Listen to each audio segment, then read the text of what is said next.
Well, welcome back. In the prior session, I started a conversation about the importance of size and how women can understand from a man's actions, a man's words, and a man's behavior, whether they, the woman, are a bit heavier than they should be. And I gave several examples. I hope if you've seen that, you found those examples to be useful. Certainly, they were not all encompassing. They did not cover every single way, but I hope they were straightforward and to the point and clear. In today's session, what I'd like to do is carry on from where I stopped, which was the next topic I wanted to cover was to explain and to give examples of how a woman can understand what we like. And when I say we like, I'm referring to we as in men in general. Will there be exceptions to this? Of course. But in general, this is what men like. And I should also make it very clear that when I say in general, for something to be generally acceptable, it need not be 100%. You need 50.1%, and that becomes the majority. In any case, when you aggregate men, and by aggregate I'm referring to by age, by race, by location, by geography, when you aggregate men, you would find all of these items I'm about to mention are consistently present. What do we like in terms of physical attributes? One way is to understand what drives men. Now, women believe that generally speaking, men are driven by the need for sex. I don't disagree with such a position, and one of the ways to understand whether you are what we like is to think about and to look at what we fantasize about. Whether that fantasy is for and as a form of escape, or whether that fantasy is based on entertainment, or whether that fantasy is based on an imaginative experience.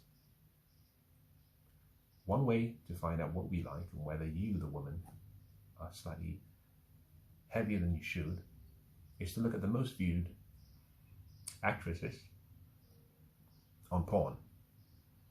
Yes, I said it. The P word. Porn actresses give you a clue. Now, I'm not talking about following specific actresses. I'm talking about the most viewed videos. And what you find on porn sites is a consistency across all porn sites. Some views rank higher than others. Irrespective of what category you have an interest in, what you tend to find is there's a skewness in the distribution. There are some that have a significant majority of the views. Those who have a significant majority are usually women who are slim, slender, sometimes athletic looking, smaller, in physique. You're looking at people who have a height to weight ratio that is consistent with everything I've shared in the prior two sessions. If the woman is 5'5", she usually weighs about 55 kilograms or less. Men want small, petite, attractive, well-proportioned, shapely women. We do not like huge, large, obese porn actresses. Of course, there are people who fall in the BBW category. And yes, we do have some people with fetishes. But generally speaking, the most views come from normal-sized women. And by normal, I'm not referring to modern standard normal. I'm referring to people who are well-proportioned, well-shaped, have a height to weight ratio of 1 or less, and therefore attractive. The body keeps the score. Now, the faces makes a difference, but generally speaking, if you look at the bodies, men are looking for specific types of actresses. So one way is through porn sites.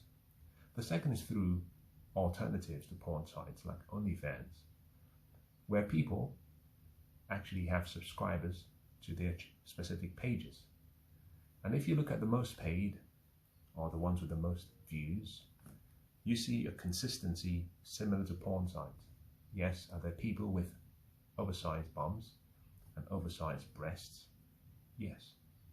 But on the average, what you find, and on the aggregate, what you find is normal sized women, and by normal, small, petite, shapely, attractive women generally draw more of the views and therefore the revenue compared to women who are fat, obese, overweight, large. And I always say this: follow the money. The money keeps the score. Where the money is and where the treasure is, there also will be the man's heart. Women who are overweight and large find it hard to reconcile that you might have a man in your life and he might have sex with you, but he goes and watches porn or OnlyFans of a smaller woman because that's what he can fantasize about, because he believes he's in a hostage situation with you. He cannot leave. Now let's reverse that. Let's use the process of inversion, as you've heard me use in a number of sessions. The likelihood that you would find a man who is dating a woman who is, say, 5'5" inches, who is 50 kilograms in weight, petite, shapely, has an athletic physique, the likelihood that you would see the man in her life go online to watch something, a video, a sex tape of an obese, large woman, is much smaller than if the roles were reversed.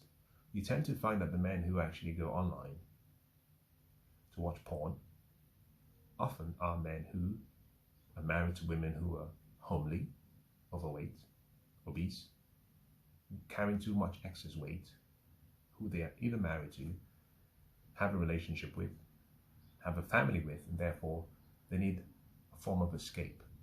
So there's two ways to know what we like. And I'm not talking about myself. I'm not talking about your man. I'm not talking about your brother, your father, or your little cousin. I'm saying on the aggregate, what men like. Now the second way, or the third way rather, is to look at gentlemen's clubs. Gentlemen's clubs or bars, or what some people call strip bars. If you go to a strip club or a strip bar, I have never heard of, read of, been told of a gentleman's bar where the woman or the women are anything more than, again, let me use old school sizes, anything more than a size 10, or what would be a size 4 in today's sizing for women. Anything larger than a size 6, size 4, sometimes size 2. Gentlemen's bars typically have strippers or dancers who are well proportioned, good physiques, beautiful, height to waist ratio that is adequate and appropriate, and therefore they're able to draw men from all walks of life. Again, why? Because you can follow the money. I am not aware of a strip bar that exists where you have obese women, BBW women, overweight women, large and in charge women who are dancers. And if that exists, I can guarantee something: that business will go bankrupt. Because it's much easier for a man who has a fetish to subscribe to a woman's online account and make a donation than it is for a man to walk into a bar, recognizing that when he walks out of that bar, people would think, what was he looking at? So that does not exist. The absence of such bars indicates that, generally speaking, men do not want to see that. Again, you can see this in sports. When you look at volleyball, what do men want to look at? We want to see beautiful, young, athletic women, well-proportioned, well-sized. Keep an eye on what interests a man. Now also make an observation in your local gym. Perhaps do this the next time you were there. Assuming there's a woman in the gym who is perhaps a 9 over 10 in beauty, watch what happens when she moves from where she's training and moves into where the men are lifting heavy weights. There is a change in the environment, a need to please. A sense of competition kicks in between the men. She's seen as a damsel in distress. If she wants to lift weights, many occasions I've seen this, men will give up their barbells for the woman, although they're still using the barbells. That's just the need, the insatiable need in a man to please a beautiful woman. We run to save, even when we're not asked to. We run to help, even when help is not solicited. When the woman is beautiful, when she's attractive, when she's young, when she's well proportioned. I have seen in the gym women who are large, obese, overweight, be in a state where they're seeking the same attention that a beautiful woman wants, and the men around her do absolutely nothing. Again, you might say, well, these men were not raised with the right morals and manners, and they lack the decorum needed for social engagement and interaction. The point is this: the stimulation in a man's subconscious mind, the need for that dopamine, serotonin, oxytocin, and all the chemicals that gets a man's testosterone really charged. The need for that juice comes from a certain look, a certain image, a certain beauty. And usually that comes from women who are not overweight, obese, large, and carrying too much excess weight. Interestingly, I have seen women who have agreed that when they put on too much weight, the quality of men that they attract declines. When they're in their best shape, the quality of the men they attract increases. Now, this goes back to what I shared in the prior sessions, that if you choose to be overweight and you choose not to discipline yourself and be your best form, you limit your options in the quality of men you can have, because you will be forced to select from what I call the bottom of the barrel. Now, let's move away from the gym and let's go into the corporate environment. Another observation you can make, and anyone can make this observation, is when you walk into a Fortune 500, or let me make it more specific, a Fortune 100 company.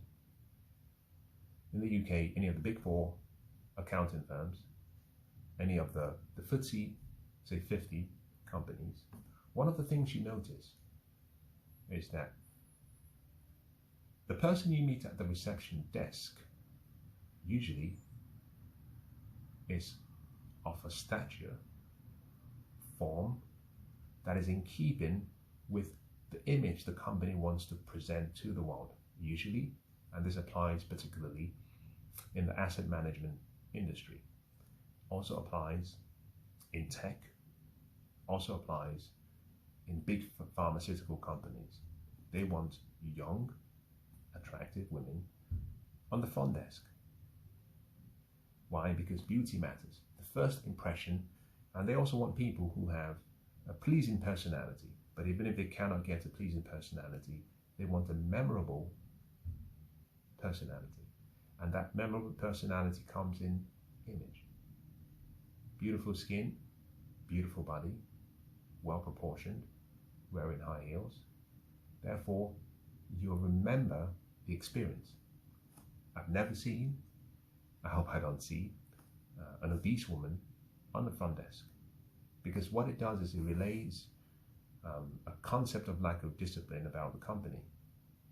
Remember, back in the day, we used to have sales reps who had to go from door to door to sell a product to a potential client. Most people buy what you have to sell by looking at you. Most of the purchases happen within the first 5 seconds before they listen to what you have to say. Image matters. Now, there are two others that I think are important. One is bikini competitions.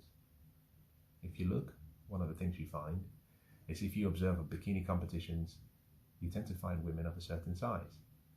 Now, some years ago, I saw a European bikini competition, and they were just amazing. You know, different colors, different shapes, different heights, just amazing women. You know, just the beauty of, you know, the physical specimen, just impressive. I remember very clearly there was one person who was there, and should I also say that this occurred in the last 5 years, and more specifically happened during the whole movement of everyone should be allowed the opportunity to compete. The woman who competed, one of the women who competed, she was oversized, maybe for her self-esteem and self-image. She wanted to compete, and she was grossly out of place because the people she was standing next to were generally quite petite and small. What was interesting is as she walked on stage with the others and walked down and walked back, I made an observation to the people who were watching, and I could see for some of them a struggle to keep looking. Some kept their eyes, but you could see they were doing that simply not to be highlighted as looking elsewhere. Now, there were certain people who looked elsewhere. What struck me the most, and this is where you can understand the psychology of society, is the photographers, the people taking the photographs. I observed that whenever any of the other women started walking, they took several photographs of her. As she turned, stood, took a pose, turned around, walked back, turned around again, took a pose before going finally to the stand with the rest of the women. They took multiple photographs of all the women, except this particular woman, because she was overweight. She was not supposed to be in that competition. She was not supposed to be a contestant. She was overweight, too large, but certainly she had the confidence, which I thought was quite impressive. She exuded confidence. The point being, the judges are visual. They're looking for specific items. Now, this brings me to the final point, which has to do with bodybuilding competitions. Now, I have participated in several of such. I have been the UK BFF champion, national in the UK, and I've competed in others as well. I've been invited as a result of my performance to compete in the Arnold's competition, and that is just simply a testament to the fact that I understand what it means to be judged on stage. You come out on stage with a lineup of several men, different sizes, different heights. You stand, you strike a pose. The judges then start asking you to perform specific routines. You position yourself, you strike a pose, you hold the pose. They judge what they see. They instruct you to move to the next routine. You position yourself, you strike your pose, you hold. They score, they ask you to move to the next routine. And you do this a number of times because you might come on stage and there are 15 of you. They eliminate that down to maybe 6. They bring out the next group, they eliminate it down to 6. They bring out the next group, they eliminate it down to 6. They take the remaining 6 from each 3 groups, 18. They eliminate that down to 12. They take it down to say 8. Maybe they take it down to 6. And then you guys have the final 6 or the final 5. What they're looking for is very specific. If you do not meet the criteria or you do not score the highest in what they're looking for, you get a lower score. I have had the experience of understanding that it's nothing personal, but they're looking for a specific form, a uniqueness, something that stands out. So when it comes to bodybuilding, if you look at female bodybuilding physique competitions, bikini competitions for bodybuilders, what you see is a similarity in everything I've just shared. Is that if you look at a lot of those women, that is what men generally believe to be appealing. There is an exception. We do not want a lot of muscles.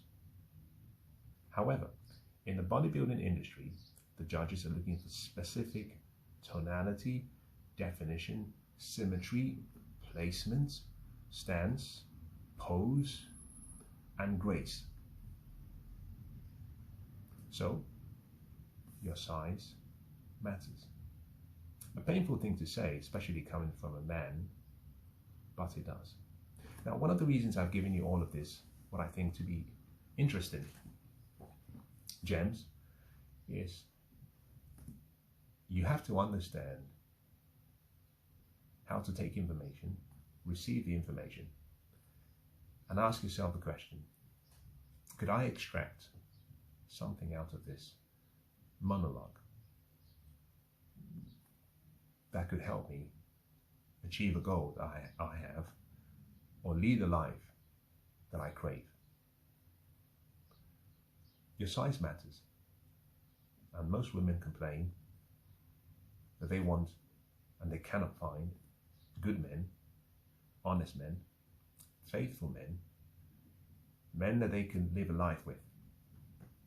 The reason is simply because, despite what society tries to construct, to guilt men into looking beyond the physical, we are animals in our nature.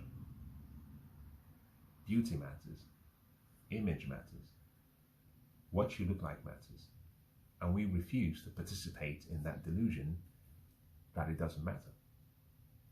I usually say to most men, and this is perhaps something that I think women should consider very dearly, I say to most men, you have a duty. If you want to be in a relationship with a woman, both of you need to be accountability partners for each other so that you can tell each other what you see. Tiger Woods, despite being one of the greatest golfers that ever lived, always had a coach. A number of them watch him swing. The reason being that he could not see himself whilst performing the swing. So he needed people who served as a second or a third pair of eyes to observe what he was doing and to help himself correct and improve. In a relationship, the man and the woman need to be accountability partners to both parties. And that process has to be carried out with absolute integrity. It has to be carried out in many ways dispassionately, but it also has to be carried out with the person's best interest at heart. And this simply means, men, you have to start telling women when they are overweight. It's easy to nip it in the bud very early and wait until it's too late. If someone has actually put on an extra 1 kilograms and you say, ooh, baby, I think you put on an extra kilograms. We need to go jogging. We need to go to the gym. We need to train. We need to eat less. We need to exercise more. It's easy to get rid of that excess kilogram. If you wait until you've piled on 7 kilograms, it becomes much harder. So it's important to understand the role we play. Number 2, I disapprove of men having extramarital affairs or having relationships outside of an agreed trust, the boundaries of a union, simply because a woman has become too large, especially when they haven't informed the woman of what they find attractive, or when they haven't tried to help her improve. So, in many ways, what I'm sharing, and I have been sharing in the last few sessions, is a way of a woman understanding how to empower herself so she's not relying on an accountability partner to tell her when she's gone astray. Many affairs can be minimized if women stayed attractive, provided sex on demand, stayed sexy, stayed sensual, stayed feminine, provided the traditional benefits of a union, and accepted the responsibilities. Most of the time when men go astray, it's simply because we are not getting something in the union which we believe we deserve. Now that's just one person's perspective and opinion, but your size matters. Now let's just assume that you've listened to me so far and you think, bollocks, nonsense. I would say to you, you are entitled to your own opinions, but you're not entitled to your own facts. And here are some other facts. In the UK, those who are large are women who take the pill, the morning after pill, or the pill women take to prevent pregnancies, report to have higher effectiveness than women who are in their ideal shape. So the larger you are, the less the potency of the pill, the morning pill or the pregnancy pills that you take. If you stay in your frame and in your shape, it's more effective. The larger you are, the less effective it is. Number 2, antibiotics. We know that the smaller you are, the more you are in your frame, in your ideal weight, the more effective antibiotics are based on your dosage. The larger you are, the more or the higher the dose you have to take. And this is a simple fact. Now we also know that general medication that people take corresponds and responds to your size, your weight. We also know that we have a different reaction to alcohol based on our size. A smaller person, someone who is informed, in shape, athletic, responds to alcohol very differently to someone who is overweight, obese, BBW, and carrying too much weight. The heavier you are, the more you can consume more alcohol. The smaller you are, the less you can consume without having the effects of being tipsy or drunk. Now the point I'm making by all of this is to say that let's just assume you disregard everything that I have said, and you say, no, the pill doesn't show the effect of size on the woman. And you also say that antibiotics and general medication and alcohol plays no effect. Now let me give you one more thing that perhaps will be of significant value to you.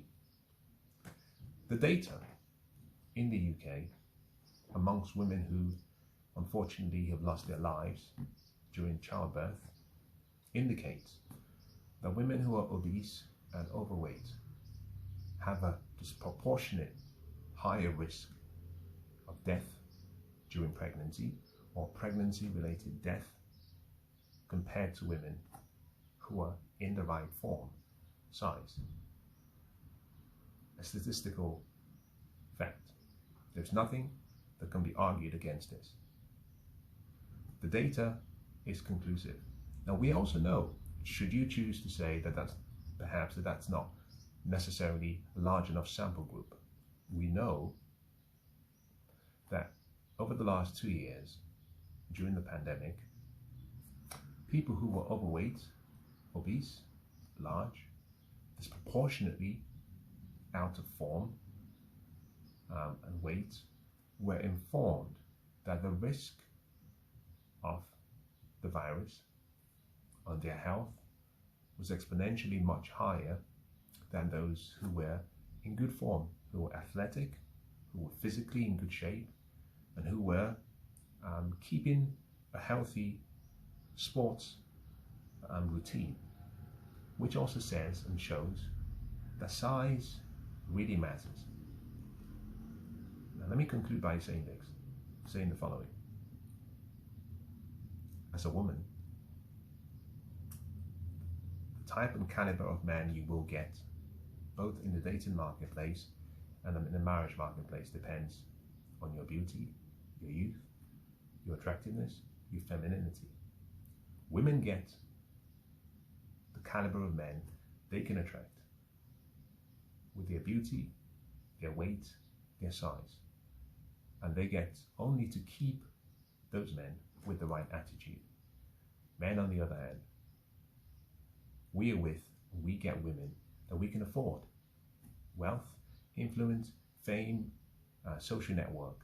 But we only get to keep the women for which we have the right character to keep. Generally speaking, if there's one thing I want you to leave with, is the following. As a woman ages, she has less of what we want as men: beauty, youth, attractiveness. As a woman increases in weight, she repels most men because she has less of what we want: slender, slim, athletic, beautiful women. Now, I hope, as painful as that may have sounded, that has been useful.